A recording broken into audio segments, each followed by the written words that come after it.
Yes, it is deeply imperial. Like, of course, there were like many like other cultures that which used to be imperial. There was, you remember the famous poem by Rudyard Kipling, "The White Man's Burden." But can you imagine? Like, I was thinking, would you?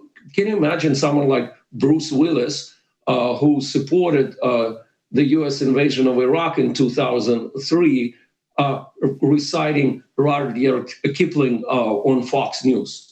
Just completely unthinkable, right? But today we have Nikita Mikhalkov during the annexation of Crimea and basically the beginning of the Russian-Ukrainian war in 2014. He was reading out loud a very interesting short essay by Dostoevsky, which is called "Some Quite Special Remarks About the Slavs That I Intended to Make a Long Time Ago." So there is a quote there: "Russia never will have and never has had anyone who can hate, envy, slander, and even display open enmity toward her as much as all these Slavic tribes will the moment Russia liberates them and Europe agrees to recognize their liberation." So, like another comparison, for example, the famous composer Wagner, who has for years been banned in Israel, wrote an infamous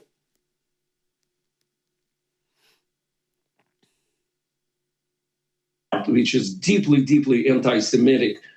Can you imagine today, like the Germans, like reciting it, reading it out loud on the German TV? So Dostoevsky, as you brought him up, yes, he is a very conflicted personality. He started as a socialist, then went a full circle, became a vehement monarchist, celebrated the conquest of Central Asia. And when he talks about Slavic tribes here, he clearly, not even mentioning Ukraine, he's talking mostly about the Slavic nations on the Balkans, which became free as the result from the Ottoman Empire, as a result of the Russo-Turkish War. Yes, they're bringing up the worst imperialist sentiments of the Russian culture. So, I mean, of course, there are like other cases, but someone like Pyotr Chadaev, who opposed Russian imperialism and started this whole movement to westernize us, would probably be in prison today. We're saying with Leo Tolstoy, who was a pacifist and anti-imperialist. So bringing up and glorifying really the most conservative monarchist like elements of the Russian literature and Russian culture. Yes, and also the another person of art that turned into propagandist is in the mind is Nikita Mikhalkov. He just turned 80 recently, and there was a celebration of his birthday, and it looked like a religious ceremony.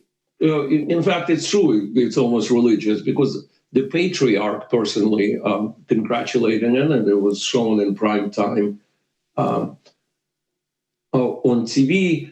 So, you know, like I would compare, I was thinking Mikhalkov with one figure in German culture. It was Wilhelm Furtwängler. That was a famous conductor. And I wrote a piece years ago when Gergiev came to Washington. I wrote a piece for the Atlantic magazine, which was called The Hero of Labor Comes to Washington, because he was one of the first heroes of labor when Putin brought back that old Soviet award. But the difference, say, between Gergiev, Mikhalkov, and Furtwängler never joined the Nazi party. And there was a discussion after the war where he was guilty. He was definitely complicit because he was the number one top musical conductor, of the Nazi era. And many American Jews after the war refused to play with him. But there's a discussion in the literature how complicit he was in the system. There's guys like Mikhalkov or Gergiev, they're tremendously complicit. I mean, Gergiev, at least he doesn't talk much about politics, but he clearly supports Putin. But Mikhalkov, he vehemently supports the war. He, as you know, with his political talk show, Bisagon TV, yes, it's quite a remarkable transformation about the man who actually he never joined the Communist Party. His brother lived in the West, but he became like almost. I mean, for him, Putin is a sacred figure. I think he would be happy to crown him and make him the next czar to bring back monarchy to Russia. That's how far it goes with him today. What he's saying about Ukraine, Mikhailko? I mean, what he's he's approving the war, but how is he proving that?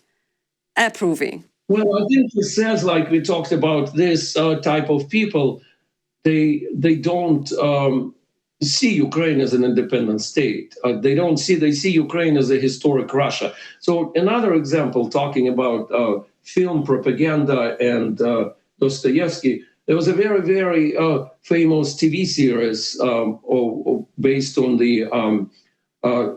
Dostoevsky famous novel, The Idiot. It was made, I think, in 2003, and it was extremely popular. And I recently watched it. It is a very well filmed and excellent interpretation of Dostoevsky.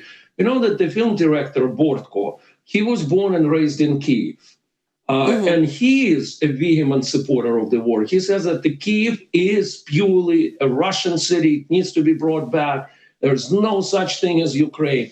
Then I started looking at the actors who played in this movie. And they were at that time in their 30s, or like most of them, the younger part of the crew. So today, all of them support the war. All of them, except maybe for one very decent and old Soviet actor who is silent today in his 90s, Oleg Basilashvili from St. Petersburg. I personally met him several times. He's clearly against the war. He just, I guess, afraid to talk about it. He doesn't want to go to prison. But all of them are in favor of the war. So yeah, this is a very tragic reality of the situation that these people, I mean, what they say basically that there is no such thing as Ukraine. This is all historic Russia. It needs to be brought back. And Mikhalkov personally just recently, I think, reiterated it, that it's basically an invented falsehood, as Solzhenitsyn called it. Ukraine, there's no such thing as Ukrainian language. There's no such thing as Ukraine. So that's what they say. Mm-hmm. Do you think that's ideologically supported by their ideology, or that's the money they are getting from the Kremlin? I think some of them genuinely believe that. Like a person like Mikhalkov definitely believes that. Bortko believes that. Yuri Bashmet believes that. There are many genuine supporters of Putin, and I try to explain in the West. Maybe someone like Kirkorov or some pop stars. I forgot there is this young pop star, super patriotic. So some of them, like I would think pop stars make it, a lot of them do it for money. Yeah. Because no one needs them in the West. Mikhalkov doesn't really need money. He has a lot of money anyway. So Bortko made several very famous films. He doesn't have to speak because there are people, I feel, who don't support the war, but they're silent because they're afraid for their careers, their families, and so forth. These people don't have to speak, and they speak genuinely. I don't think they do it for money. Those particular individuals, like Gergiev, Bortko, Mikhalkov, they believe this ideology.